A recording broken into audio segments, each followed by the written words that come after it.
Hi everyone, welcome back to my channel. As you can see, I'm in a little bit of a different place right now. So we have a beautiful sunset behind me, but pardon me if you hear wind chimes going, if you hear the turkeys gobbling around here. You might hear those at some point throughout this video. It's really nice out here and finally it's spring. Spring has sprung, and with that, more vendor fairs are going on or are about to go on.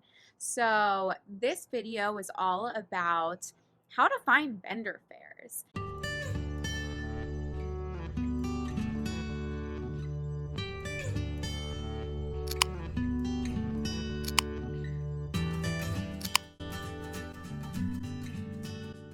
I really want to get into more vendor fairs as time goes on. I find that they're fun and they're a way to push my products out. So I just really enjoy them, and I think that hopefully this can be pretty brief, just an overview, a comprehensive overview of how to find a vendor fair. So the first way, you're all going to say, duh, the first way is word of mouth. Okay, so have other vendor friends or artist friends. Hopefully, you know somebody else doing a vendor fair. If you don't, then go to a vendor fair and ask. And you can also ask them, what sort of fairs do you do? What sort of shows do you do? What do you know about that you don't do?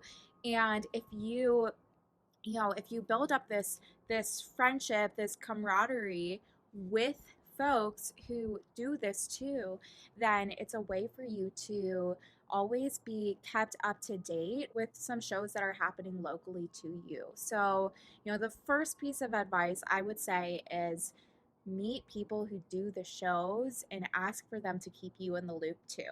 I don't think that any person would say, no, this is just for me to know. I think everyone in this community, in the art community, is really, really welcoming and open, and they're like some of the nicest people ever. So I really think that if you ask any artist whatsoever about different shows happening, they will tell you.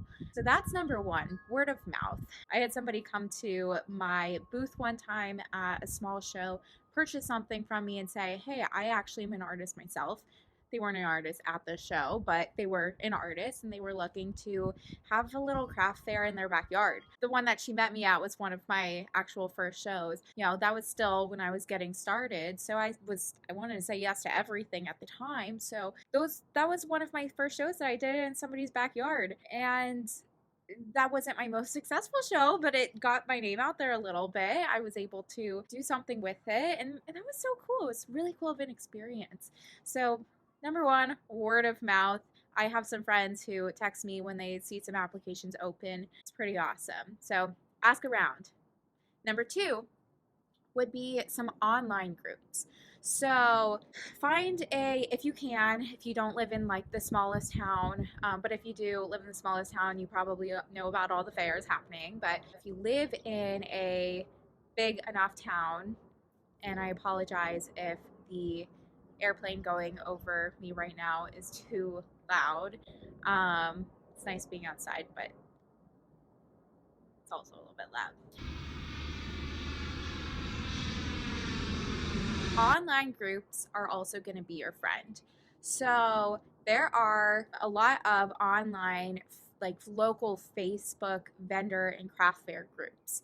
And in these groups, people are always posting the most recent shows that are coming up. And this is a really good way to interact with your community around you online, which nowadays is a huge way for us to get our name out there, the word out there about our brand. It's a way for you to find out different things happening around you. So local Facebook groups are going to be your friend. People will share different fairs popping up here and there, ones in the future, and hopefully that's a way that you can find a couple groups. And then last but certainly not least is web-based application systems. So there's a couple of them out there. One really big one is called Zap Location. I'll put that down in the description below. Zap Location is a web-based application system throughout at least the US, and they post fairs all throughout the US. And it's really cool because if you want to travel for shows, you can. But this is where a lot of the larger shows are. Some of the larger shows, at least where I live, are posted on Zap Location. But I've lived all around the US. I've lived in multiple cities, multiple states. They all have fairs happening that are posted on Zap Location. So Zap Location is a really cool, free way for you to browse through this system for you to see what's happening around you. And they tell, how much is the application price and really everything you need to know about that fair for you to decide to apply to it. And you can keep a portfolio on there with your portfolio, your pictures of your products and a bio about you, and it stores all of that for you so you can easily apply to different fairs. It's kind of like I don't know if they still do this nowadays, but the common application for college, it's kind of like that. It's really easy, and then you just pay for each application to apply for. One thing about applications, about the applications and the fee to apply, I can talk more at length in a different video about that. But one thing to note is that the fees for every single show is going to be different. There are some where the application, I would say they range from like free to, I don't know, $45 just to apply. And the price range really depends on if this is a juried show or not. And what that means is that there's a blind jury. They probably don't know you. And they look at your application, they look at your portfolio, everything you submitted, and decide if you get in or not. There are some other shows where it's just like one person coordinating who will decide, or one person who will just accept everybody into the show who applies. It really depends on how competitive these shows are. So these shows really range in prices for the application itself. They also range in prices from the vendor fee, the booth fee. Those range, those can be quite different. I have never been in a free show before, but I have paid $25 to be in a show, and I've paid $600 to be in a show. So that's something that's important for you when you are looking to do more shows and be involved in some more shows. It really, it depends. And I think that the cost of the application and the actual show itself, the booth fee, it's something that you should factor in, right? Think about the products that you have and the price ranges, and think about the market. Think about who's coming to these shows. What is your target audience? What's the population that comes? And think about if you're going to make your money back. So sometimes doing shows is an investment itself, even just like getting your name out there, and hopefully you'll have some return customers. Just another plane going up.